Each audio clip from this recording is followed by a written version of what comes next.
सब आधार सब सृष्टि भवानी। ये पूरा संसार तप से चलता है, बिना तप के नहीं चलने वाला।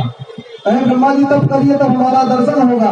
ब्रह्मा जी तप करने लगे, भगवान नारायण का जाप करने लगे, स्मरण करने लगे, नारायण जी प्रकट हो गए। नारायण भगवान ब्रह्मा जी को कहा, ब्रह्मा जी आज से आप मेरे मित्र हो, यावत सखा सख प्रवेश देखा। भगवान को सखा बनाने में बड़ा आनंद आता है।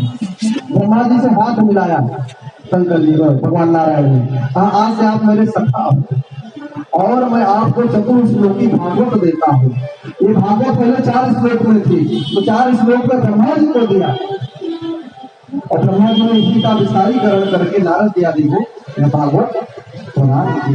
और ब्रह्मा जी को आदेश दिया कि आप सृष्टि का आगे निर्माण करो। तो ब्रह्मा जी ने सबसे पहले 10 प्रकार की सृष्टि का निर्माण किया। तो 10 प्रकार की सृष्टि में वैकृतिक और प्राकृतिक सृष्टि जो थी, ये जो 10 प्रकार की सृष्टि है, वैकृतिक और प्राकृतिक सृष्टि, ये प्रथम सृष्टि निर्माण ब्रह्मा जी ने किया, जिसमें नाना प्रकार के देवता, गंधर्व, यक्ष, ये सब जो है जन्म लिए। तो ब्रह्मा जी का मन नहीं माना, तो इसके बाद मानसिक सृष्टि ब्रह्मा जी ने प्राप्त किया। और मानसिक सृष्टि में सबसे पहले भगवान ब्रह्मा जी के मन से जो जन्म लिए, उनका नाम सनक, सनंदन, सनातन और सनत कुमार हुआ। तो भगवान के प्रथम अवतार भी है और ब्रह्मा जी के प्रथम पुत्र भी है। उन्हें संक्रांति ऋषियों की ब्रह्मा जी ने कहा भैया सृष्टि करो, तो कहा हमसे सृष्टि नहीं होगी। कहा तो फिर ब्रह्मा जी को क्रोध आ गया। जब बच्चे पापा की बात ना माने, पिता की बात ना माने, तो पिता को क्रोध आ जाता। ब्रह्मा जी को भी क्रोध आया। कहा कैसे बच्चे जन्म लिए, तुम्हारी बातें नहीं मानो। तो कहा मानसिक सृष्टि तो पहले प्रारंभ किया और मानसिक सृष्टि में जब नहीं मिला उनको संतुष्टि, तो फिर मैथिली सृष्टि भी ब्रह्मा जी ने की। तो क्रोध जब आया तो भक्ति के मध्य से भगवान शंकर जी का जन्म हुआ। उन्हें शंकर भगवान की जय। शंकर जी का जन्म हुआ। शंकर जी ने कहा कि पिताजी प्रणाम। ब्रह्मा जी ने कहा इस महान को कहा कि क्या आज्ञा है बताइए। कहा ये लड़का अच्छा है, बात मान रहा, नहीं तो अभी पहले 4 हुए तो भागते संत महात्मा बन के, हम सृष्टि नहीं करेंगे। ये लड़का को सही जगह पड़ रहा है, बेटा जो बुधारी शंकर जी ने कहा आज्ञा दी। तो ब्रह्मा जी ने कहा करो सृष्टि बढ़ाओ आगे। तो शंकर जी ने क्या किया, भूत प्रेत, डाकिनी, साकिनी, बेताल, माहीगण, राक्षस, ब्रह्म राक्षस, नाना प्रकार के चुड़ैल, ये सब बनाने लगे शंकर जी। सांप, बिच्छू, और जैसे राक्षस जन्म लेते हैं उनको खाने के लिए चाहिए। तो कहे शंकर जी जन्म दिए तो कहे कि भैया हमको भोजन, कहे वो बाबा जी है वही भोजन लेंगे, जाओ उसे पकड़ करो। सब राक्षस ब्रह्मा जी के ऊपर दौड़ पड़े खाने के लिए। बाबा को खाओ, पहले नाश्ता करो, भूख लगी। तो ब्रह्मा जी ने कहा ए शंकर जी बंद करो, ये सृष्टि का हम खा जाएंगे सब, कई दिन के भूखा है सब। इसी भजन गान में बड़ा अच्छा लिखा कि अरे बाप रे बाप, अभी तक भूत प्रेत बड़े बड़े साथ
बड़े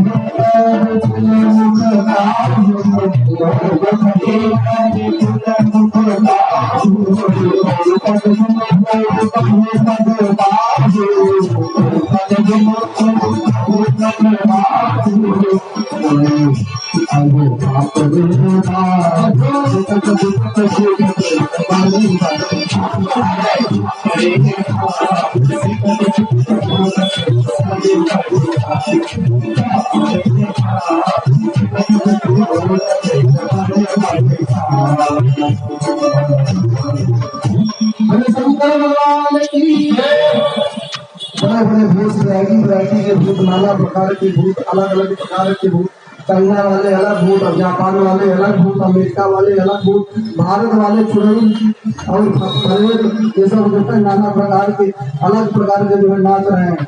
भूतवा नाच तारी, तारी भूत नाच रहे, प्रेत नाच रहे हैं, परम परम तरंगी भूत सब बहुत तरंगी होते हैं, ये सब बहुत आनंद लेते हैं। और जहाँ ये बाजा, जहाँ गाना वाला लगा है डीजे वाले, तो भूत प्रेत आ जाते हैं। एक बार आजा आजा आजा एक बज रहा था, अब भूत प्रेत आ गए 10-15 तो सब बहुत जल्दी आ जाते हैं डीजे में। ऐसे से भूत आ जाता है, प्रेतवा समझ जाता है। ऐसे ऐसे नाना प्रकार के डीजे में नाचने वाले और डीजे में नाचते नाचते तब जो है किसी के ऊपर जो है नाली फेंकने लगते हैं। एक लड़का तो नाच रहा था, उसके अंदर भूत आ गया नाचते नाचते, हम देख रहे भैया पकड़ा गया क्या, और बगल वाले लड़का को उठा कर लगे नाचते नाचते, तो वो गोबर मार रहा है, वो फटक रहा, ऐसे डीजे में होने लगता है। ये सब भूते प्रेत को आ जाते हैं अंदर। तो समझ ब्रह्मा बाबा ने कहा बंद करो भैया, ये सृष्टि बड़ी खतरनाक है, तो हमें समझते। तो शंकर जी कहे यही तो हम चाह रहे थे कि हमको मिल जाए छुट्टी, हम अपना करें भगवान का भजन। इसके बाद ब्रह्मा जी ने देखा कि ठीक है हम सृष्टि तो करेंगे, लेकिन करेंगे किसमें, जिसमें सृष्टि करना है पृथ्वी है ही नहीं, उसमें तो हिरण्याक्ष नाम का दानव लेके चला गया। पहले पृथ्वी आए तो मैं सृष्टि हो, तो यही सोच रहे थे, तभी ब्रह्मा जी की नाक से बाल फूट करके गिरता है और कुछ देते हैं बाल से वृद्ध हो जाता है और बराबर उसमें शरीर होकर के प्रकट हो जाता है। बोले बड़ा भगवान की भगवान का बड़ा अवतार है। और ब्रह्मा जी से कहते हैं बताइए क्या किया है पिताजी, कहे कि पृथ्वी लेकर के आओ। हिरण्याक्ष नाम का दैत्य लेकर के गया, भगवान पृथ्वी को खोजते हुए चले जाते हैं रसातल में, और हिरण्याक्ष नामक दैत्य से महान युद्ध होता है बड़ा भगवान का। अंत में पृथ्वी को छुटा करके लेकर के आते हैं और हिरण्याक्ष का वध कर देते हैं। बोले बड़ा भगवान की सुंदर कथा चली रही थी। इसी के मध्य में सुखदेव जी से परिचित करते हैं कि महाराज हमने सुना कि मैत्रेय जी और विदुर जी ने भी ये संवाद सुना। इसी तरह से सुखदेव जी कहते हैं जो प्रश्न सृष्टि विषयक आपने किया, यही सृष्टि विषयक प्रश्न मैत्रेय जी ने विदुर जी को बताया। जब भगवान कृष्ण अपने धराधाम को छोड़ करके जा रहे थे, उस समय गुरु जी के लिए सबको कुछ न कुछ भगवान ने दिया, हम लोगों को कुछ नहीं दिया। का छिलका खाया था भगवान, जिसके यहाँ खाते हैं उसे कुछ न कुछ दे करके लाते हैं, तो भगवान का नियम है। केवल को देखा कि भगवान के पास कुछ नहीं, और भगवान को बड़ा संकोच लगा, केवल को क्या दूंगा, मेरे पास कुछ नहीं, ये तो बड़े केवल को मैं क्या दूं, प्रभु सकुचे यहाँ कुछ नहीं दिया। अरे इसको मैंने कुछ नहीं दिया। पहली बार भगवान को संकोच हुआ जीवन में। तो राजा राम जिसके घर में युद्धि सिद्धि निवास करती है, करोड़ों करोड़ों की मैया पड़ी रहती है, वो राजा राम आज केवल को कुछ नहीं दे पा रहा। लेकिन सीता मैया भगवान की मनोदशा को जाने लगी और जान करके अपनी नजरी निकाली कि प्रभु आपके पास तो सुनी, मेरे पास एक मुदरी है, मेरी माता जी लगी, ये आपसे करके पूरी हो जाएगी। तो दिल लग राम जी के ऊपर को केवट ने कहा नहीं पड़ी, ये मुदरी हमको नहीं चाहिए, आपको कुछ चाहिए उसे। कहे नहीं भैया, आपने हमको पार उतारा है तो आपको कुछ ना कुछ देना हमारा कर्म बनता है। तो केवट ने कहा कि मैं तो नदी का केवट हूँ, गंगा का केवट हूँ, आपके बहुत सागर की केवट है, मैं भी केवट, आप भी केवट, मैंने आपको पार किया, आप मुझको पार कर देना है परमात्मा, ये कन्हैया आपको पार कर देना। प्रति बार मैं जो देगा सो प्रसाद में सिर भर देगा। जब लौटते समय आप आएंगे तो देंगे, मैंने अभी मैंने दूंगा। तो कन्हैया को याद था मैंने सबको कुछ ना कुछ दिया, लेकिन विदुर को कुछ नहीं दिया। और विदुरानी की वो स्थिति थी, भगवान कन्हैया याद करके रोने लगते हैं कि मैं गया था पांडवों के कहने पर दूत बन करके दुर्योधन को संभाले। दुर्योधन ने 56 भूत भगवान कन्हैया के सामने रख दिया और कन्हैया से कहा कि आपको ग्रहण करिए। कन्हैया ने कहा भोजन दो अवस्थाओं में खाया जाता है, एक भूख लगी हो बहुत तो भोजन किया जाता है, या फिर कराने वाले के अंदर प्रेम हो तो भोजन किया जाता है। न तुम्हारे अंदर प्रेम है ना मुझको भूख है, मैं भोजन आपके यहाँ नहीं भूखा। मेरी भूख घर में बात आएगी। दुर्योधन के यहाँ 56 भूख भगवान ने त्याग दिया, कहा तुम्हारे अंदर प्रेम नहीं है, और प्रेम का भूखा हूं मैं, प्रेम ही एक सार है, और प्रेम से भजता मुझे दो, हमसे बेड़ा पार है। राम केवल प्रेम प्यारा,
कन्हैया वहां से निकले, विदुरानी घर में प्रतीक्षा विदुर काका प्रतीक्षा कर रहे थे।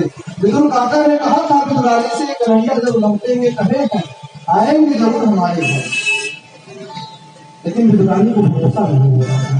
कहा कि कुछ गरीब के घर कन्हैया आएंगे, ऐसा हो सकता है, शायद आज आए। विदुर ने कहा है, लेकिन विदुर जी तो है नहीं घर में, आज आएंगे तो मैं क्या करूंगी, कैसे उनका स्वागत करूंगी, कैसे उनको भोग लगाऊंगी, क्या मैं खिलाऊंगी।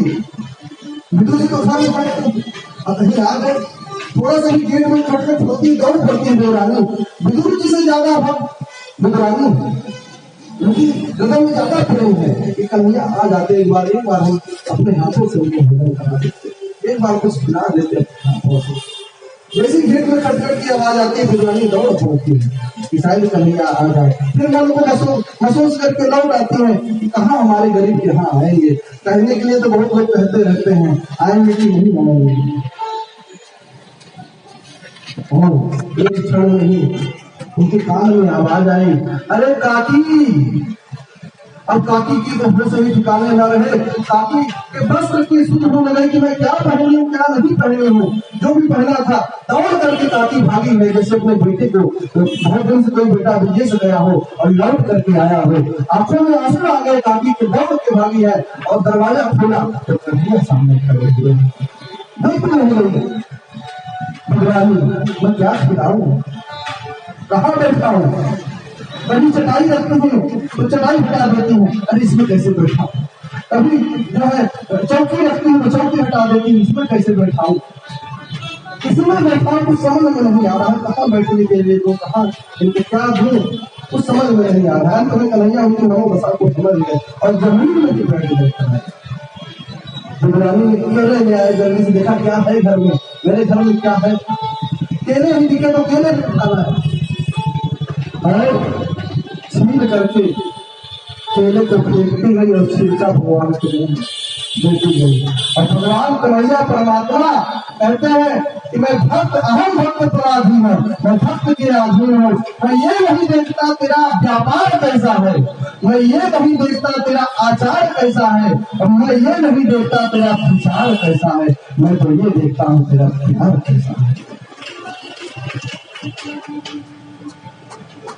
भगवान ने केले के छिलके खाने प्रारंभ कर दिए और पीछे से विदुर जी आए, आंखों में आंसू आ गया, ऐसा भी कोई परमात्मा हो सकता है, आंखों में आंसू आ गए, आवाज रह गए।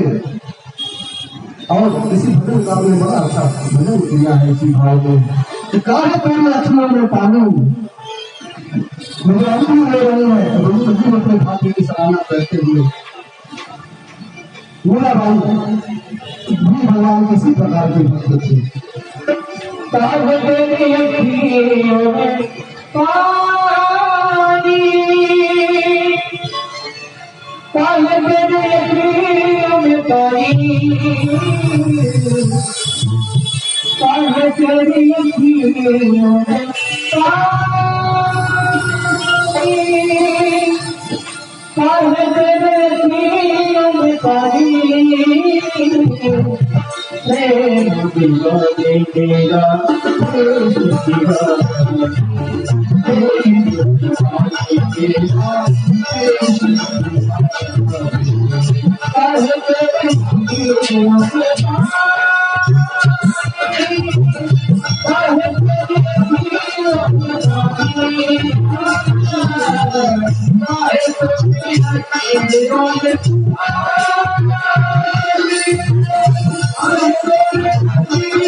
सुंदर माता रानी ने आज जाति भगवान में नहीं देखा। जो लोग कहते हैं कि आप देवता को जाति देखते हैं, आप विदुर की जाति पता कर लीजिए, विदुर किस जाति को।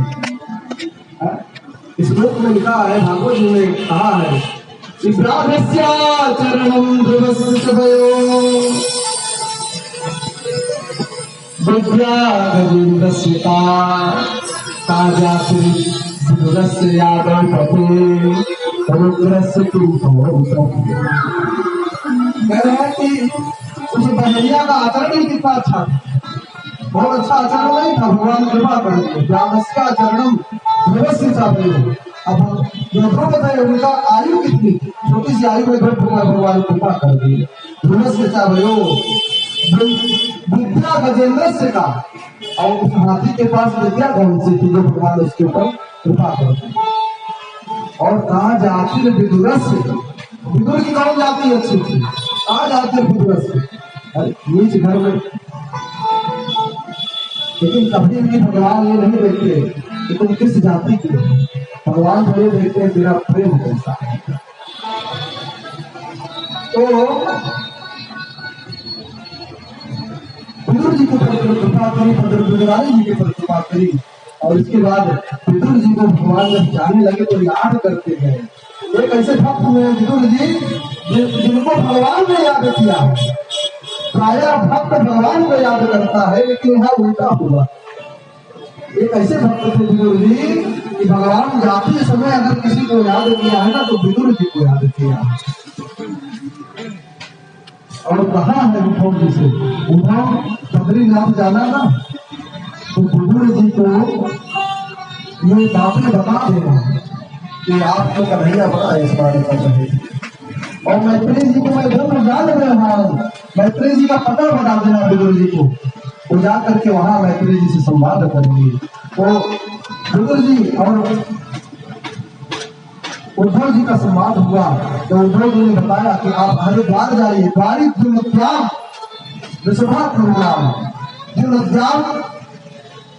हरिद्वार आप जाइए, वहां पर मैत्री जी व्याख्यान है, वहां पर आप जाकर के मैत्री जी से ब्रह्म ज्ञान लेंगे। विदुर जी आकर के मैत्री जी को प्रणाम करते हैं और सृष्टि विषय प्रश्न पूछते हैं। उसी क्रम में आगे की ओर जब सृष्टि का विस्तार का क्रम आता है तो बताते हैं कि ब्रह्मा जी के मानस पुत्र में पहले 10 मानस पुत्र हुए, जिनमें कह रहे हैं कि मरीचि, अत्रि, अंगिरा, पुलस्त, पुनः, क्रतु, ये 10 ऋषि जो हुए ये पहले हुए। कैसे हुए? प्राण से वशिष्ठ ऋषि हुए, भगवान के प्राण से वशिष्ठ हुए ब्रह्मा जी के। और अंगुष्ठो दक्ष संभवा, अंगूठे से दक्ष हुए। उत्सन्नाद नारदो जगने, भगवान के गोद से, ब्रह्मा जी के गोद से नारद जी हुए। और इसी प्रकार 10 ऋषि भगवान के ब्रह्मा जी के अलग अलग अंगों से उत्पन्न हुए। और इसके बाद अधर्म की उत्पत्ति हुई, ब्रह्मा जी के पीठ से अधर्म हुआ और ओर से लोभ हुआ। इस छाती से, वक्षस्थल से धर्म की उत्पत्ति हुई। छाया यहाँ कर्दमो जगिए, छाया से कर्दम ऋषि की उत्पत्ति हुई। अरे महाराज जी फिर आगे मैथिली सृष्टि कैसे हुई है कि ब्रह्मा जी के दाएं हाथ से, दाएं अंग से मनु और बाएं अंग से शतरूपा हुई। तो स्वयंभू मनु और शतरूपा से यह सृष्टि चली, जिसको मानव सृष्टि कहते हैं। मनु के पुत्र हुए इसलिए हम लोगों को मानव कहते हैं। स्वयंभू और मन शतरूपा जिनके बड़े हर सृष्टि कहे कि महाराज मनु शतरूपा के कितने संतान हुए, मनु के यहाँ कितने भगवान के अवतार हुए ये बताइए। तो मनोस्तु शतरूपाया कन्या सदगिरे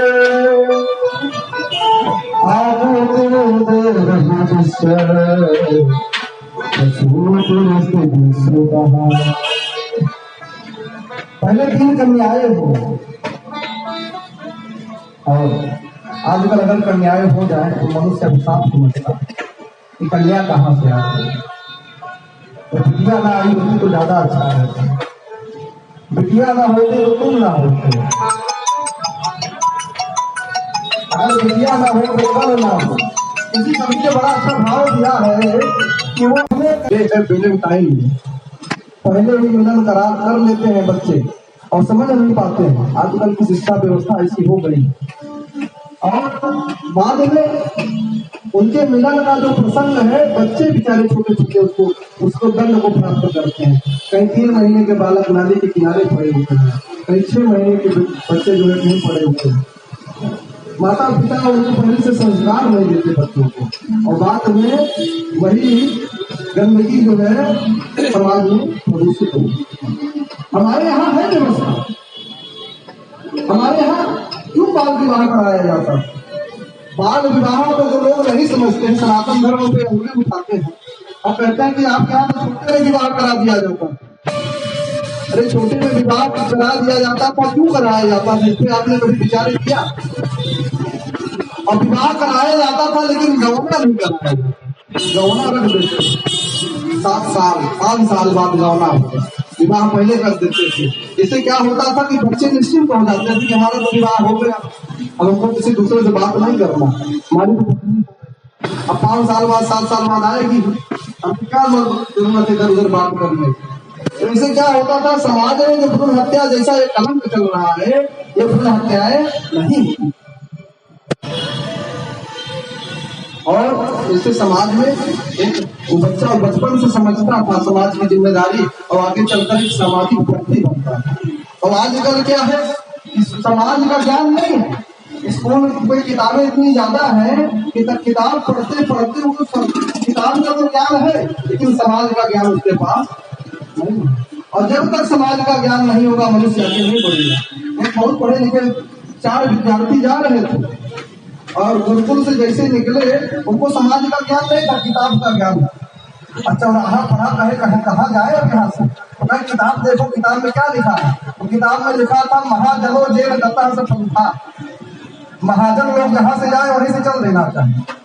अब उसने महाजन का अर्थ निकाल लिया कि सेठ लोग, सेठ महाजन कहते हैं कि सेठ लोग जहाँ से जा रहे हैं उसी पीछे पीछे चलना चाहिए। अब वो बेचारे 4-5 महाजन 10 महाजन जा रहे थे अर्थी लेकर के शमशान, चारों बाला उसके पीछे शमशान भूल गए। अब कहे अब क्या करे शमशान को भूल करके, कहे फिर किताब खोलो। तो किताब में लिखा था कि शमशान घाट में जो मिले वो हमारा भाई है। तो शमशान घाट में 2 ही मिले, एक मुर्दा मिला, एक गधा मिला। तो कहे किसको भाई बनाए, गधा को बनाए कि मुर्दा को बनाए। तो कहे गधा को बनाओ। चारों लोग जो है पकड़ के गधा को खींचने लगे। तो कहे हमारा भाई, कहे हमारा भाई। कहे आगे देखो करना क्या है, कहे कि भाई को धर्म से मिला देना चाहिए। किताब में देखिए लिखा था भाई को धर्म से मिला देना। कहे धर्म क्या, कहे धर्म जो है जिसके 4 लंबे लंबे पैर होते हैं वही धर्म। तो 4 लंबे पैर वाला ऊँट खड़ा था, गधा को उठा करके ऊँट में टांग दिया। अब जिसका गधा था वो देख रहा था, डंडा लेके दौड़ा लिया। कहाँ से पढ़े पढ़ाए आ रहे, उल्टा सीधा गधा को जो है हमारे ऊँट में टांग दिया। धोबी लेके दौड़ पड़ा डंडा। अब वो जहाँ कूद पड़ेगा नदी में, अब नदी में कूद पड़े तो कहा कि नदी में कूद पड़े तो क्या किया जाए। किताब खोले तो उसमें लिखा था डूबते हुए धन में जो मिल जाए उसी को ले लेना चाहिए। तो जब बह रहे थे मुड़िया पकड़ के फाड़ लिया, काट लिया मुड़ी और बह गए। तो कहने का मतलब कि आप केवल अगर किताब का ज्ञान रखोगे, समाज का ज्ञान नहीं रखोगे तो अपना नाश निश्चित कर लोगे। समाज का ज्ञान रखना बहुत आवश्यक है, समाज का सामाजिक बनना बहुत आवश्यक है। तो सुंदर भगवान ब्रह्मा जी के, मनु महाराज जी जब विवाह हुआ तो उनकी 3 पुत्रियां, कौन कौन, आकृति, देवहूति और प्रसूति। हमारे यहाँ कहा गया पुत्रियों का बड़ा महत्व है सनातन धर्म में, क्योंकि बेटा, वो स्वामी तुलसीदास जी कहते हैं कि बेटा केवल एक कुल को तारता है और बिटिया दोनों कुल को तार देती है। पुत्र पवित्र के लिए कुल दो, पुत्री दोनों कुल को पवित्र करती है। इसीलिए किसी भजनकार ने कहा कि बेटी ससुरे मरहिया चांद भई के, बेटी ससुरे मरहिया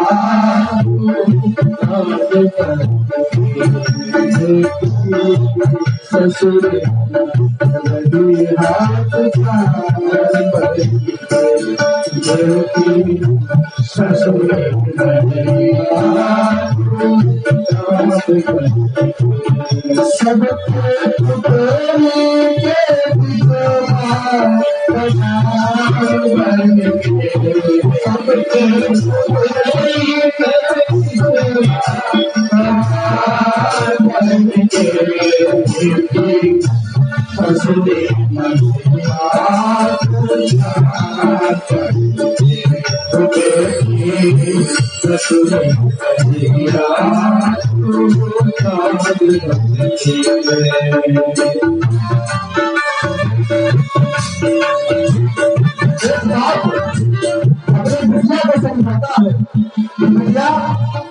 बेटे से तो ज्यादा उनको नहीं है, ये तो निकम्मा है, सतारा है, ये समझता नहीं।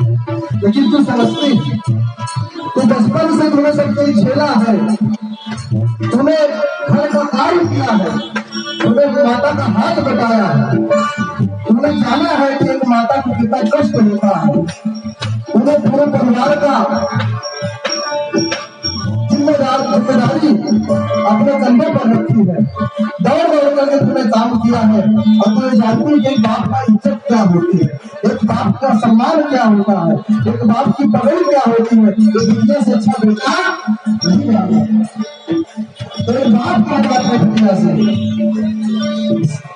सास ससुर की सेवा करिहा, सास ससुर की सेवा करिहा, सबसे पाछे खैहा, सबसे पाछे खैहा। सास ससुर की सेवा करना और सबसे पाछे खैहा, जो बचे दूसरे अंतिम में।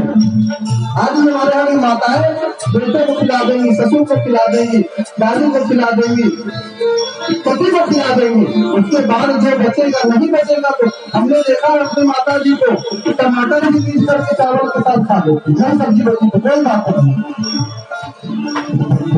सबके पाछे खैया, सबसे पाछे खैया, सबसे पाछे खैया। ससुर के बाजे जब खैया,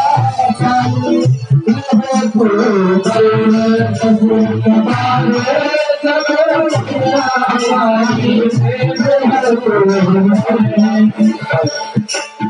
रहिया अगहन दूस महीना तो दुहार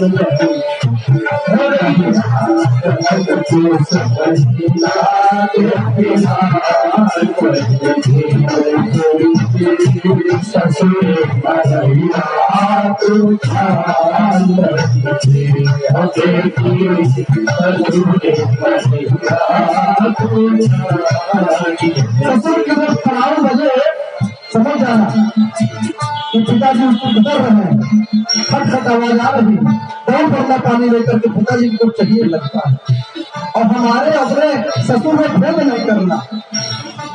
अब बिटिया सब मानती है और एक पिता क्या कहता है, शाम को तन को समय जो तैया, समय जो तैया,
आज मनु महाराज की भी 3 दिन बेटियां पहले नंबर में, और मनु महाराज ने कहा विवाह किससे करे, बेटियों का विवाह भी करना बहुत आवश्यक होता है, बेटी को उसके घर ले लेना, क्योंकि बेटी पराया धन होती है और बेटी को एक दिन पराये घर जाना ही है, वही उसका घर है, क्योंकि ये तो मायका होता है, मैया का घर होता है। मायका उसको लिखा ही है, मायका है, मम्मी का घर। हमारा घर नहीं, हमारा तो कहीं दूसरा है, जहाँ भगवान ने बनाया होगा वो हमारा घर है। तो बेटी को कुछ दिन मतलब यहाँ रहती है तो यहाँ सुख देती है, जो वहाँ पे होती है यहाँ सुख देती है। तो आकृति देव इसका प्रसूति रीति विश्वता, पहले कन्या का नाम आकृति था। आकृति का विवाह रुचि ऋषि से किया, रुचि नाम के प्रजापति ने उनसे विवाह किया। पुत्रिका धर्म मासत्य, लेकिन पुत्रिका धर्म से किया। पुत्रिका धर्म का मतलब होता है कि पहली जो संतान होगी उसको हम ले लेंगे, वो मनु महाराज के तब कोई लड़का नहीं था, बिटिया थी, तो कहे जो पहली संतान आपकी होगी उसको हम लेंगे। तो ऋषि से जब विवाह किया तो पहले नंबर में यज्ञ नारायण भगवान का जन्म हुआ, यज्ञ नारायण भगवान, और दक्षिणा मैया का भी जन्म हुआ था। यज्ञ नारायण भगवान को ले लिया नाना ने, और इधर ऋषि के यहाँ दक्षिणा मैया, अंत में दोनों का विवाह हुआ। यज्ञ नारायण और दक्षिणा मैया दोनों का विवाह हुआ। भगवान का प्रथम अवतार यज्ञ नारायण दक्षिणा मैया की दोनों साथ ही पैदा हुए, बाएं हाथ से भगवान की, तो क्योंकि दक्षिणा भगवान की अर्धांगिनी है, वो साथ थे, लेकिन अर्धांगिनी के रूप में आई थी माता जी, इसलिए विवाह उनका हुआ। और इसके बाद पुत्रिका धर्म से विवाह हुआ था। आकृति देव होती पशु चरित्र विश्व का, आकृति के बाद देवभूति का विवाह होता है। देवभूति का विवाह कर्दम नाम के ऋषि के साथ कर देते हैं। कर्दम जी के यहाँ जाते हैं, कर्दम महाराज थोड़ा ज्यादा भाव खाते रहते हैं।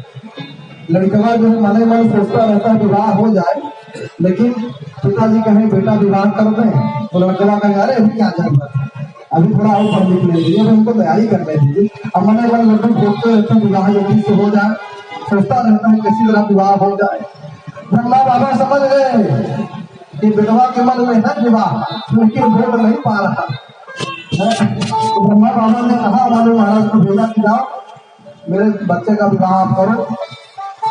पहुंच गए, ससुर को आया, देखा, थोड़ा सा शर्माए, और साथ में पत्नी भी होने वाली आई है, तो आसन दिया बैठने के लिए, और जब पत्नी को आसन दिया बैठने के लिए ससुर जी तो बैठ गए, लेकिन जो होने वाली पत्नी है वो कितनी संस्कारी है कि अपने पति का दिया हुआ आसन में बैठना वो उन्होंने उचित नहीं समझा, क्योंकि पति से सेवा हो जाता है, और पत्नी का धर्म है कि पति से सेवा न ले। वैसे भी पति से सेवा न ले, अगर रोगी दुखी है तो बात अलग है, लेकिन पत्नी का ये कर्तव्य है कि अपने पति से सेवा नहीं लेनी चाहिए।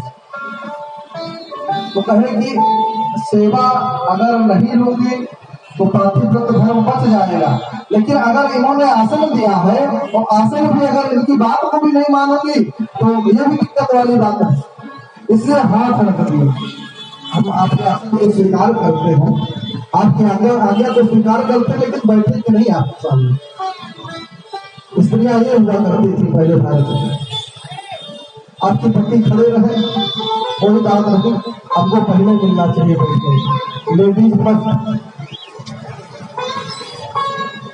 भैया ने हाथ रख दिया, समझ गए कर्दम जी, कह रहे बहुत समझदार है, बड़े पत्नी बनने योग्य है। देखिए मेरा अपमान नहीं किया इसने। एक औरत होती, एक स्त्री होती तो वो सम्मान भले न लेती, लेकिन मेरी आज्ञा को भी न मानती, लेकिन इसने मेरा सम्मान भी नहीं किया, मेरी आज्ञा को भी मान लिया। ये बड़ी ही अच्छी स्त्री है। और सबसे बड़ी बात है कि जीवन में कर्कशा नारी ना हो। कर्कशा नारी से ब्रह्म राक्षस भी डरता है, बड़े बड़े राक्षस भी डरते हैं कर्कशा नारी से। एक कर्कशा नारी से दिन रात गाली देती थी, पंडित जी की थी। पंडित जी चले गए, कहे बहुत गाली देती, भागो यहाँ से, राम राम हमारा सब कुछ जा रहा है। और चले गए और जाने लगे तो पीपल के पेड़ में, जिसमें पंडित जी नीचे बैठे थे, पीपल के पेड़ के नीचे, वहीं एक ब्रह्म राक्षस रहता था। वो पंडित जी के साथ भाग गया। पंडित जी ने कहा तू काहे आ गया, तू तो बैठ वहीं पीपल में। कहे हमको भी डर लगता है आपकी पत्नी से, बहुत खतरनाक गाली देती है महाराज, ऐसी गाली देती क्या होता है। आप रहते तो कम से कम राम राम सुनाई देता है। आप के साथ आप रहेंगे, जहाँ रहेंगे आप वहीं हम भी साथ चलेंगे। चला गया ब्रह्म राक्षस साथे में पंडित जी के, और एक जगह गया, एक लड़की के ऊपर जाकर के ब्रह्म राक्षस चढ़ गया। और लड़की क्या थी, पूर्व जन्म की ब्रह्म राक्षस की प्रेमिका थी, जो उसने धोखा दे दिया था ब्रह्म राक्षस को। तो पंडित जी ने कहा कि ऐसा करिए, आप जो है आ जाइए मेरे यहाँ, और जिस लड़की के ऊपर मैं चढ़ा हूँ आप आ जाइए और आशीर्वाद दे दीजिए, मैं उतर जाऊंगा। अब आपको बहुत दक्षिणा मिल जाएगी, आपको खाने पीने की दिक्कत नहीं है। और पंडित जी गए, चरण धुआए, और चरण धुआए जल छिड़का, तो ब्रह्म राक्षस उतर गया और लड़की इतना परेशान थी, सही हो गई। परिवार बड़े बड़े खुश हुए, पंडित जी को बड़ा दक्षिणा दिए। अब गांव में ये प्रसिद्ध हो गया कि पंडित जी ब्रह्म राक्षस को उतार देते हैं।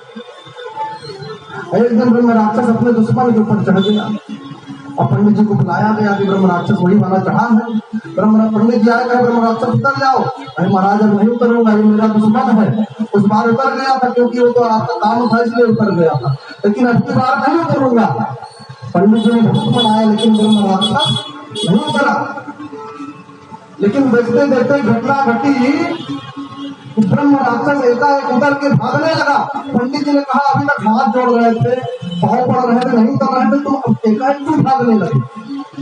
तो ब्रह्म राक्षस दौड़ते हुए पीछे से कहता है कि पंडित जी सुनो, जकरे डर से तू घर छोड़े, जकरे डर से तू घर छोड़े, अमहू छोड़े पीपर। जकरे डर से तू घर छोड़िया, अमहू छोड़े पीपर। वह मेहरिया आवत बाटे पीछे से, वह मेहरिया आवत बाटे, हाथे में लेने मोसर। भाग लीजिए, नहीं तो बड़ी पिटाई होगी दोनों लोग। फिर तुम राक्षस भागे। तो कहने का अर्थ यह है कि जीवन में अगर नारी अच्छी ना मिले तो जीवन बड़ा बेकार हो जाता है। गर्दन में कहा बड़ी अच्छी नारी मिले, तुम्हारे बात को मान सकते। विवाह हो गया, अब विवाह के बाद लोग जो है हनीमून के लिए जाते हैं, वो तो आंखें बंद करके बना लिया जो है ध्यान, और 84,000 वर्ष की लंबी समाधि लगा लिया महाराज। देखते देखते बेचारी जवान आई थी, युवती होकर के आई थी, बूढ़ी हो गई, लेकिन पति का साथ नहीं छोड़ा। सेवा करती थी बराबर, उनके शरीर को पोछना, झाड़ू पोछा लगाना, कुटिया की साफ सफाई करना। ये करते करते बुद्धि हो गई, आस लगाए कि अब पति नेत्र खोलेंगे, अब पति, और वो दूसरी युवती को छोड़ के चली गई, लेकिन छोड़े नहीं। अंत में जब उन्होंने आंखें खोली, हजारों वर्ष के बाद देखा एक बुद्धि से औरत खड़ी है सामने, सिर्फ तरह शीश जटा है, शरीर एकदम विस्तार हो गया, जटा बंद हो गए। कहा देवी तुम कौन? कहा महाराज ऐसे समाधि में गए, हमको भूल गए। अरे हम आपकी पत्नी जिसे आपने बहुत पहले विवाह किया। अरे अभी तुम हो, अरे कहाँ जाएंगे, वापस तो करना। बहुत दया आई महाराज को, और महाराज ने कहा जाओ इस सरोवर में स्नान कर लो। सरोवर में भेजा, तो जैसे ही युवती मैया उसने स्नान किया, 16 साल की युवती बन के प्रकट। सुंदर कामक नाम का विमान मंगाया और उसी में जो है परिवार संतान उत्पत्ति किया, किया जा करके, और कालांतर में 9 कन्याएं हुई। अब 9 कन्याएं हो गई। करदम जी को हुआ कि अब चले, अब तो कन्याएं हो गई, अब भजन पूजन करें। तो जाने लगे तो देवहूति मैया ने रोक लिया, कहा तो कन्याएं हैं, अपने घर चली जाएंगी, मेरे साथ कौन करेगा बुढ़ापे में। रुक गए क्योंकि 10वें नंबर में भगवान आने थे, तो भगवान का जन्म होता है 10वें नंबर में। बोले कपिल भगवान की जय। और कहा महाराज 9 कन्याएं हैं, इनका विवाह बड़ा कौन करेगा, कन्यादान कौन करेगा। तो फिर जो विवाह किया महाराज करदम ने, ब्रह्मा जी के 10 पुत्र थे, जिसमें 9 पुत्रों के साथ 9 कन्याओं का विवाह कर दिया। नारद जी कहीं घूमने चले गए तो बेचारे बिना ब्याहे के रहे 10वें नंबर में। बेचारे नारद जी का विवाह हुआ वो नहीं हुआ, पहले से इनका भाग्य खराब था शुरू से। 9 कन्याएं हैं, 9 पुत्रों का विवाह हो गया, नारद जी बेचारे ऐसे रहते। तो उसके बाद आता है प्रसूति का वंश। आगोचर देव होती प्रसूति प्रतिष्ठिता। देवहूति मैया को कपिल जी ने सुंदर सांख्य शास्त्र का उपदेश दिया है। ये सांख्य शास्त्र आप जब पढ़ेंगे ना भागवत जी के 3 स्कंद में, इसमें पूरा संतान कैसे जन्म लेता है, कैसे बनता है पेट में, जीव कैसे आता है, ये पूरा विवरण दिया हुआ है। और 1 महीने में कौन कौन अंग आ जाते हैं बच्चे के, ये पूरा दिया हुआ है। और 3 महीने में बच्चा जो है घूमने लगता है, 3 महीने में उसके लिंग की पता चल जाता है कि ये लड़का जो है लड़का होगा कि लड़की होगी। ये सब भागवत में पहले से लिखा हुआ है। आजकल उसमें देखा जाता है ना, कोई मशीन से देखते हैं कि लड़का है कि लड़की है 3 महीने में।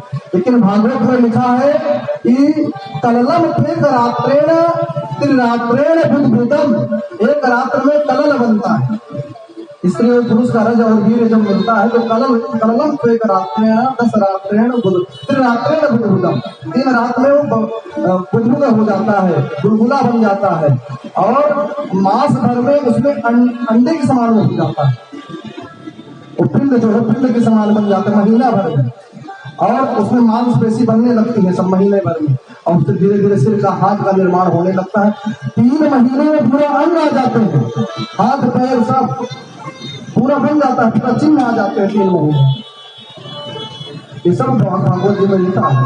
कोई जो लोग कहते हैं कि भागवत जी तो केवल पाखंड है, कुछ इसमें है नहीं, इसको बहुत बड़ा विज्ञान इसमें दिया हुआ है, बहुत बड़ा विज्ञान है जो आजकल अल्ट्रासाउंड आदि कराते हैं, पहले जिसमें पूरा विज्ञान बताया भागवत जी के तृतीय कपिल जी ने सब बताया और सांख्य शास्त्र का उपदेश किया अपने माता को। माता बड़ी प्रसन्न हुई, माता ने हाथ जोड़ करके कहा तन्त्वागता हम शरणम शरण्यम, हे बेटा मैं तो तेरी माता हूँ जगत में, लेकिन आज मैं तेरे शरण में आ रही हूँ। कहे क्यों? कहे इसलिए आ रही हूँ क्योंकि तू बेटा है, लेकिन बेटा नहीं है, तू परमात्मा है, और जिसका बेटा ही परमात्मा हो, अपनी माता का कल्याण करने वाला हो, इससे अच्छा क्या होगा? ये तो मेरा कल्याण करने वाला है। वही कृष्ण महाराज आगे जाकर के अपनी माता का कल्याण करते हैं और कपिल आश्रम गंगा सागर में बंगाल में जाकर के वहां निवास करते हैं। बोले कपिल मुनि भगवान की सारे तीर्थ बार बार गंगा सागर देखो, गंगा सागर सभी लोगों को जाना चाहिए कपिल जी के आश्रम में। इसके बाद प्रसूति जी का वंश प्रारंभ होता है। सुंदर प्रसूति का वंश, प्रसूति का विवाह दक्ष प्रजापति से होता है, और दक्ष पहले तो कुछ नहीं था, बड़ा गरीब था, कोई पूछता नहीं था, लेकिन ब्रह्मा जी की कृपा हुई, देखा विधि विचार सब लायक, दक्षिण 3 प्रजापति नायक। कहा अच्छा पढ़ा लिखा है, इसका जो विवाह हो गया, इसको जो है प्रजापति बना दिया जाए, प्रजापति बना दिया दक्ष को। और बड़ा अधिकार दक्ष जब पावा, बड़ा अधिकार जैसे दक्ष को मिला, उसके अंदर अभिमान आ गया। और गोस्वामी जी ने लिखा है, क्या लिखते हैं गोस्वामी जी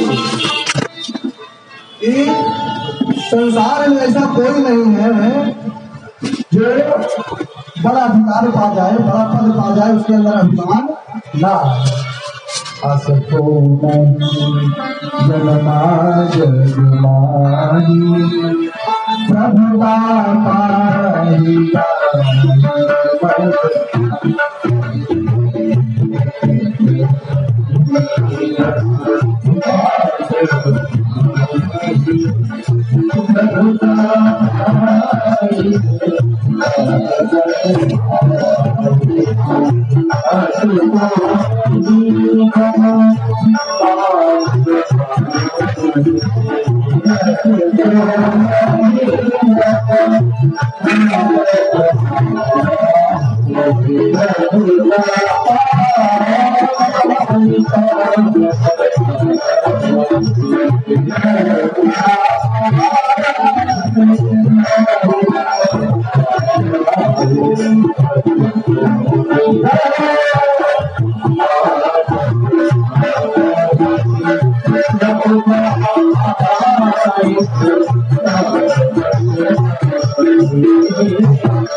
ऐसा कोई भी मनुष्य नहीं है जिसके अंदर अहंकार न हो। किसी को धन का अहंकार है, किसी को सुंदरता का अहंकार है, किसी को अपने पद का अहंकार है, कुछ न कुछ अहंकार सबके अंदर। जन्मा जन्माही प्रभुता पाई जाहि मत लो। कोई तो दाने कर देते तो बड़ा अहंकार हो जाता है। आज तो हमने गरीब को जो है 5 रुपया दिया, नहीं 1 रुपया, लेकिन दिन भर छाती तान कर चलेंगे। आज हमने 1 रुपया दे दिया, आज हमने 1 रुपया दान कर दिया, जाने हो बगल वाले से जाने 1 रुपया दे दिए, अच्छा बहुत अच्छा काम किए। अब दिन भर में कितना जो झूठ बोल जाएंगे, कितना पाप कर जाएंगे, उसका गिनती नहीं रहेगी। लेकिन 1 रुपया अगर दान कर दिया तो दिन भर उसका याद रहेगा। असुर नहीं जन्मा जग माही, प्रभुता पाहि जाहि मद नाही। ऐसा कोई संसार में नहीं है जिसको प्रभुता मिलने पर मद ना आ जाए। और भगवान का एक नाम है मदन मोहन, मद का नाश करते हैं। जिसके अंदर घमंड होता है ना, भगवान कहते हैं अहंकार ही मेरा आहार है, आ जाओ मैं तुम्हारे अहंकार को बेग से उखाड़ दूंगा।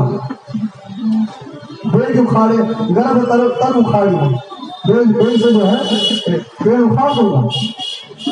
इसी भजन गान में बड़ा अच्छा भाव दिया है कि जब भी अहंकार आए ना, अपना सिर कान्हा के सजदे में झुका दो, कान्हा के चरणों में झुका दो। जब भी अहंकार आए ना, बस ये कह दो कि कन्हैया मेरे पास कुछ नहीं है, जो तुम्हें दिया है वो तेरा है, मैं तो एक गरीब हूँ, एक फकीर हूँ, जो दिया है आपने दिया है। जब भी अहंकार ऐसा भाव करेंगे तो निश्चित ही आपके जीवन का सारा अहंकार निकल जाएगा।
आज दक्ष के अंदर अहंकार आया और दक्ष ने एक सभा करी, बहुत बड़ी सभा करी और सभा में सभी देवता आए, बड़े बड़े देवता आए, सब बैठे, आसन लिया, शंकर जी भी बैठे थे। शंकर जी दक्ष के दामाद लगते थे। दक्ष की 7 कन्याएं थी जिनमें सती नाम की कन्या शंकर जी के साथ विवाह कर दिया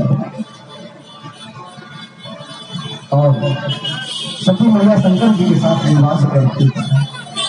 तो एक दिन दक्ष के अंदर बड़ा अभिमान आया कि देखिए हमारा कौन कौन सम्मान करता है। तो ब्रह्म सभा में जैसे ही दक्ष पहुंचा सभी देवता खड़े हो गए कि बड़ा आदमी आया, खड़े हो जाओ सब लोग। सभी लोग खड़े हो गए, केवल ब्रह्मा विष्णु महेश 3 लोग खड़े रहे। दक्ष ने देखा पहले ब्रह्मा जी की तरफ, कहा गाड़ी वाला बाबा तुम्हारा बाप है, कोई बात नहीं, खड़ा नहीं हुआ, कोई बात नहीं। भगवान विष्णु की तरफ देखा, कहा ये तुम्हारे बाबा जी लगते हैं रिश्ते में, ब्रह्मा जी के पिता जी हैं विष्णु, ये भी कोई बात नहीं, बाबा है नहीं खड़े हुए, कोई बात नहीं। और शंकर जी की तरफ जब देखा तो दक्ष को बड़ा क्रोध आया, कहा ये क्यों खड़ा नहीं हुआ, दो खड़े रहे, कोई बात नहीं, ये तो मेरा दामाद है, इसको तो खड़ा होना चाहिए। दामाद की दृष्टि से देखा और भगवान शंकर को कोई अन्य दृष्टि से देख रहे थे उसको। शंकर जी तो सोच रहे थे कि भैया ये मेरा ससुर है और मन ही मन में इनको प्रणाम कर रहा हूँ। मन से भोलेनाथ के मन में ये नहीं था कि मैं इनको सम्मान न दूं। भगवान भोलेनाथ तो सबको सम्मान मिलते हैं। मन से प्रणाम किया लेकिन दक्ष समझ नहीं पाया और दक्ष के मन में अहंकार आ गया, अरे ये तो खड़ा नहीं हुआ। और देखा जाए तो भगवान शंकर जी जगत के माता पिता। बारात के समय जब शंकर जी को सब पढ़ाया गया था, जब विवाह हो रहा था शंकर जी का पार्वती मैया से, उस समय ब्रह्मा जी ने कहा था कि जब आपका कोई पिता पूछे ना आपका पिता कौन है तो बता देना मैं। ब्रह्मा जी की ओर इशारा करेगा और कहे जब कोई पूछे कि तुम्हारा बाबा कौन है तो बता देना विष्णु भगवान की तरफ कि मैं हूँ। सब सिखाते गए। और वहां जब विवाह में साखोचार होता, साखोचार के समय पूछा जाता तो शंकर जी से पूछा कि भैया आपके पिताजी का नाम क्या है, कौन है पिताजी? तो ब्रह्मा जी ने इशारा किया, दाढ़ी में अपने हाथ फेरते हुए कहा हमारे तरफ इशारा कर, वो हमारे पिता। शंकर जी ने कहा कि हमारे पिताजी है। ब्रह्मा जी बैठे अच्छा कर कहे आपके बाबा जी कौन है? भगवान विष्णु जी ने इशारा किया हमारे तरफ कर। कहे भगवान विष्णु जी हमारे बाबा जी हैं। कहे उनके पिताजी कौन है? कहे आगे तो मुझे बताए नहीं थे, अब क्या बताए? कहे इसके बाद सबके पिता हम ही हैं, जितने हैं सबके पिता हम ही हैं। तो जगत के माता पिता है शंकर पार्वती। जगतः पितरौ वंदे पार्वती परमेश्वर। अब बेटवा ऐसे लटकाए थे साथ वाला, बड़ा अच्छा बेल्ट था, लगाए थे नंदी बिरंगी। मैया जैसे आरती करती है बेटवा खसक जाता है, स्थान छोड़ देता है। गंगा जी ऊपर से निकल रही है। कहे कि जो शंकर जी का ब्याह देखा वो पगला गया, पागल हो गया और कोनो को तो हार्ट अटैक आ गया। कहे ऐसे बराती कभी हमने नहीं देखा। परम परम तरंगी भूत सब। तो शंकर जी तो एक ऐसे देवता है, क्षणे रुष्टा क्षणे पुष्टा, तुरंत प्रसन्न भी हो जाते हैं। आशुतोष इनका नाम है। भगवान शंकर का एक नाम है आशुतोष, तुरंत प्रसन्न होते हैं। तो शंकर जी ने कहा कि कोई बात नहीं, हमारे रिश्तेदार हैं। लेकिन दक्ष बड़ा बुरा माना और शंकर जी को वहीं पे गाली देने लगा सभा में ही। कहा मृग सावाक्षा पाणी मरकट नाचना। देखो देखो ये बंदर की तरह इसकी आंखें हैं, देखो इसको हमने अपनी बिटिया दे दी, हमारी बिटिया मृग नहीं मृग सावाक्षा, और इसको बंदर की तरह आंखी है इसको तो कोई पूछे ना, लेकिन हमने अपनी बिटिया दे दिया है।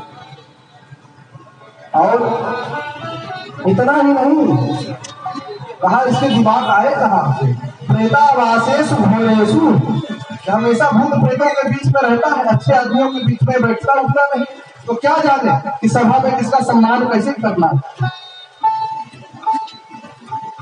और चिता भस्म लगाए रहता है, न कपड़े पहनने का ढंग, न बात करने का ढंग, कहाँ पर किससे क्या बात करना है इसके कोई जो है कोई इसको ज्ञान नहीं है। उसको सही बहुत गाली दिया भगवान शंकर को। अंतिम में कहा कि देखने में तो कहते हैं कि बड़ा सुंदर लगता है, लेकिन ये तो बहुत धंधा लगता है। गले में नाक का माला लगाया हुआ है, इसको कौन देखेगा? कोई नहीं देखेगा इसको। ये जहां जाता है बड़े बड़े देवताओं का जो है यश कलंकित कर देता है। तो सुखदेव जी ने कहा कि जितनी भी बात कह रहा है सब सही कह रहा है, एक भी बात दक्ष गलत नहीं कह रहा है शंकर जी के प्रति। कैसे?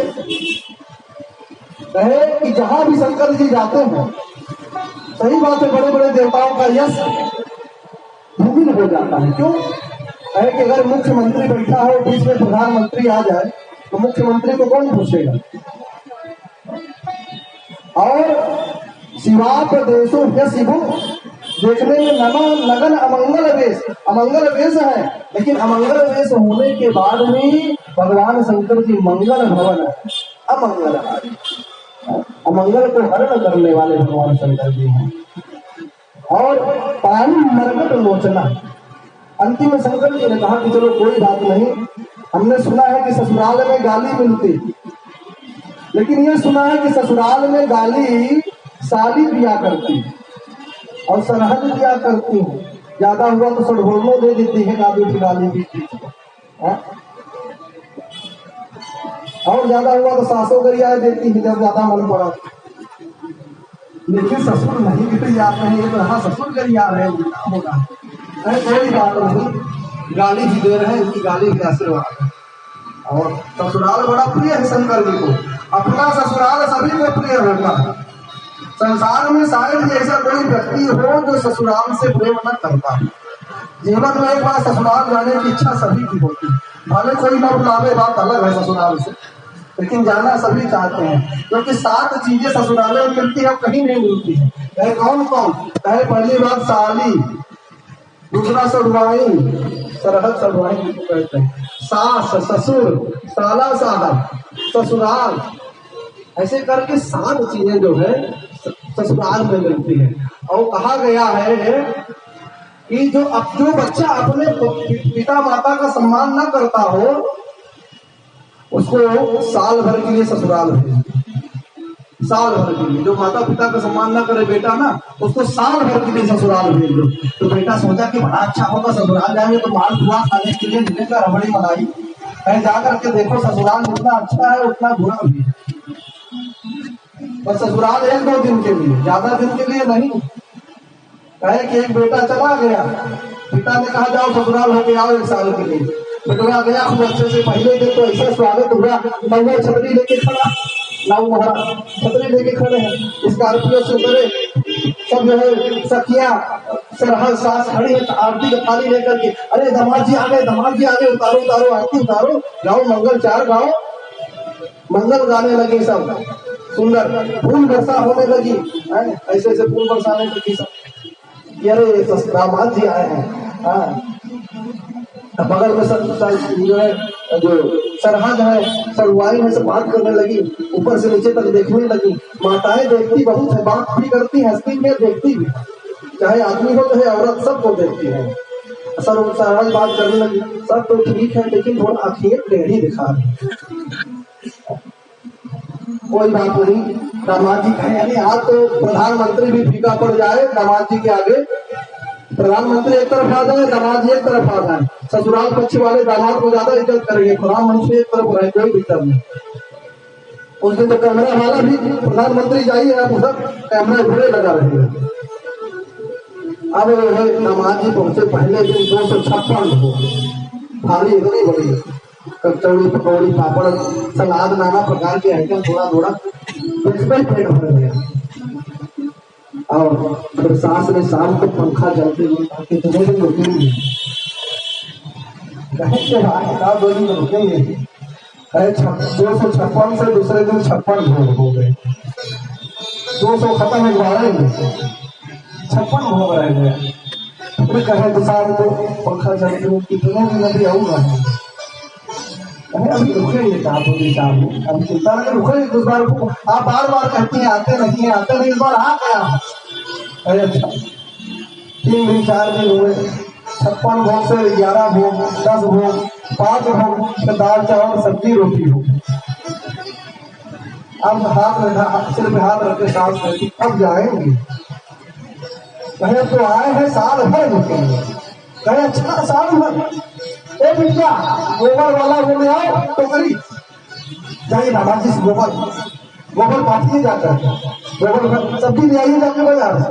7वें दिन से काम चालू, धुलाई चालू दामाद जी की। तो 7 दिन बाद ससुराल जो है बुरी लगने लगी। तब उसको याद आया, अरे ससुराल तो देखने में अच्छी होती है लेकिन ज्यादा दिन रुकने में यही सब होता है। तो ज्यादा दिन ससुराल ना लगते, ससुराल ही प्यार ही लगने लगते, देखने में तो बड़ा अच्छा लगता है। और रामचंद्र जी ये गए थे ना ससुराल, तो वहां की नरनारियां कहती हैं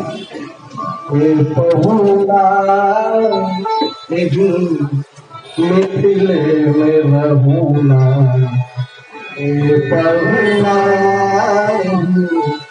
मिथिले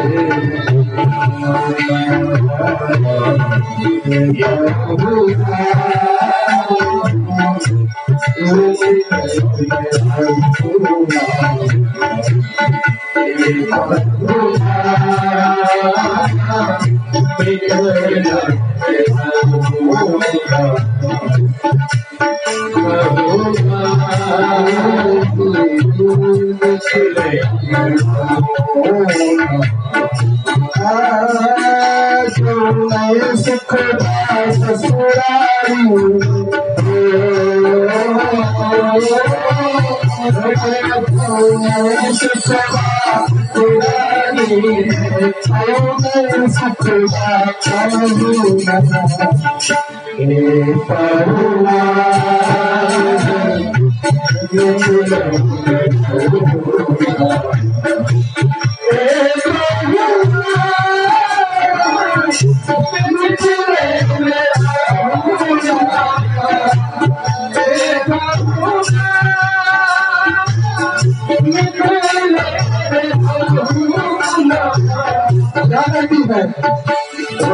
सवेरे महीना के भीतर से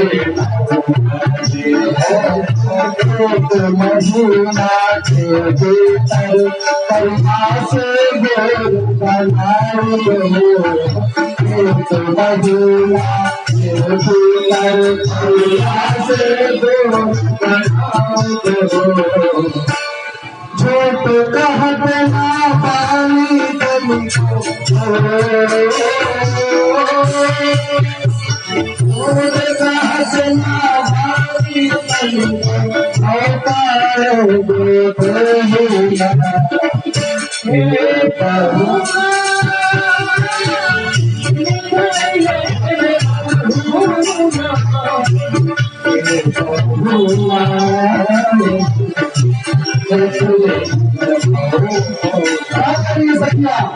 एक महीना के भीतर ही दरिया से गोद बनाओ, गारंटी है।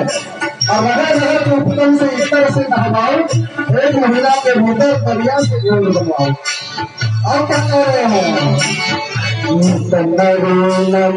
भारत सब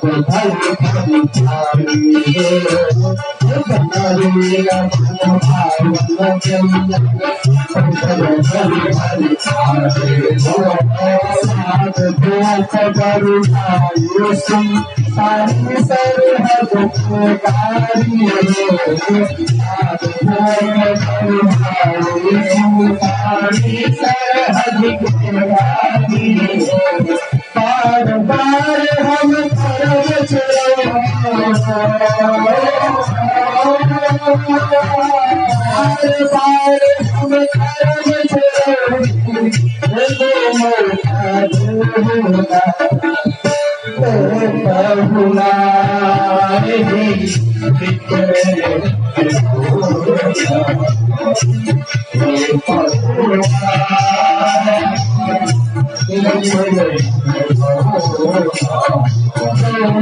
सुख बात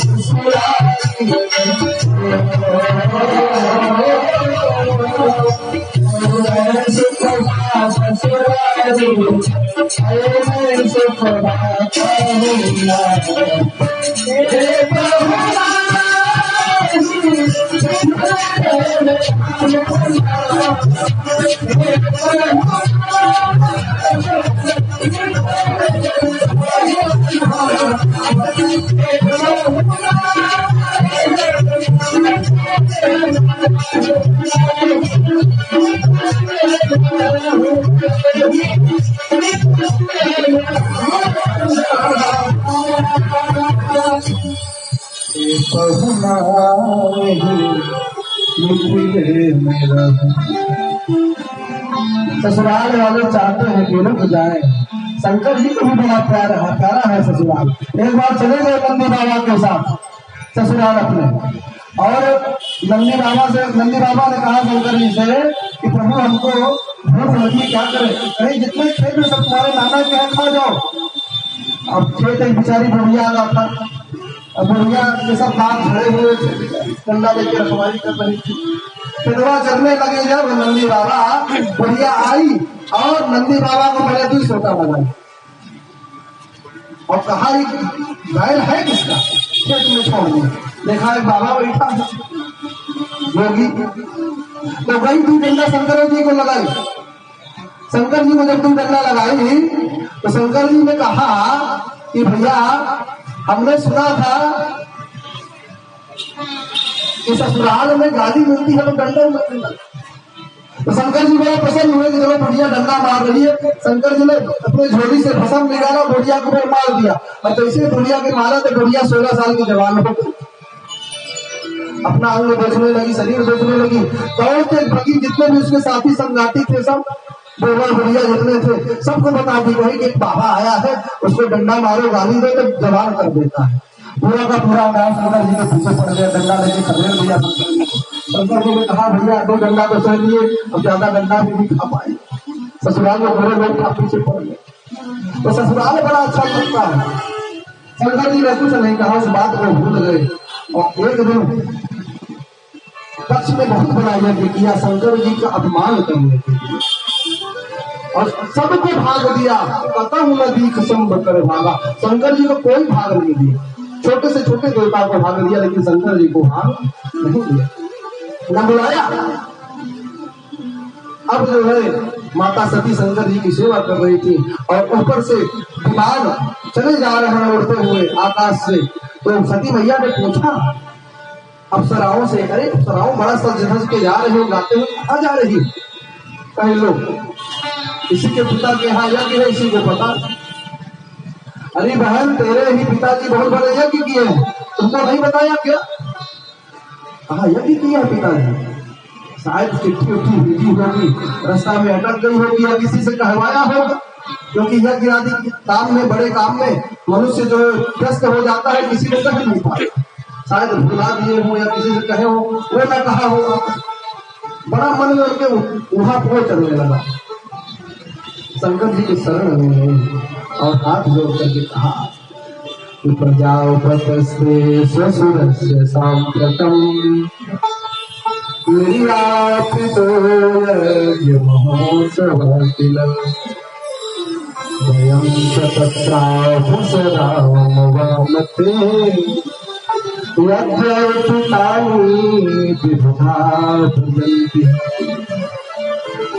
सती मैया ने कहा कि हे प्रभु, आपके ससुर जी ने आपकी ससुराल में बहुत बड़ा यज्ञ किया। शंकर जी कहे बहुत अच्छी बात है, कहे नीक मोरे मन भावा, बहुत अच्छी बात कही, लेकिन यह अनुचित नहीं मेरे तो बढ़ावा। लेकिन न्योता क्यों नहीं दिया? कहा न्योता भेजा होगा, नहीं आया होगा, कहीं अटक गया होगा बीच में, आपको कैसे बुलाएंगे? कहीं जो भी वो बात नहीं है, बात आपको मैं बताता हूँ। क्या ब्रह्म सभा हम समय तो हमारा, हमने तो नहीं विरोध नहीं किया, लेकिन एक बार आपके पिताजी हमसे नाराज हो गए थे, वही नाराजगी में करके लगता है हमको बुलाया था। सती मैया ने कहा कोई बात नहीं, हम चलेंगे, पिताजी हैं, समझा लेंगे। घर की बात है, और घर की बात में बाहर ज्यादा करना उचित नहीं है। अरे आप जाओ तो जाओ, लेकिन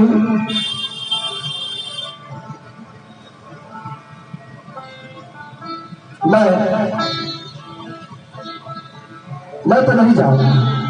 सती मैया जाने के लिए तक होती है। शंकर जी समझाते हैं, क्या कहते हैं? गोस्वामी तुलसीदास जी लिखते हैं कि माता पिता गुरु के घर जाना चाहिए, बुलाए जाना चाहिए, लेकिन क्या कर रहे हैं? मान जन कोई कहा गए कल्याण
यद्यपि माता पिता गुरु और मित्र के घर जाने में कोई दिक्कत नहीं है, कभी भी जाओ, लेकिन शंकर जी नीति की बात करते हैं, जो कि नीति प्रीति परमार्थ स्वर्ण, शंकर जी सब जानते हैं क्या नीति है क्या अनीति है। उन्होंने कहा कोई वेद मानता है तो नहीं जाना चाहिए, माता ने नहीं माना और शंकर जी की बातों की अवहेलना करके चली।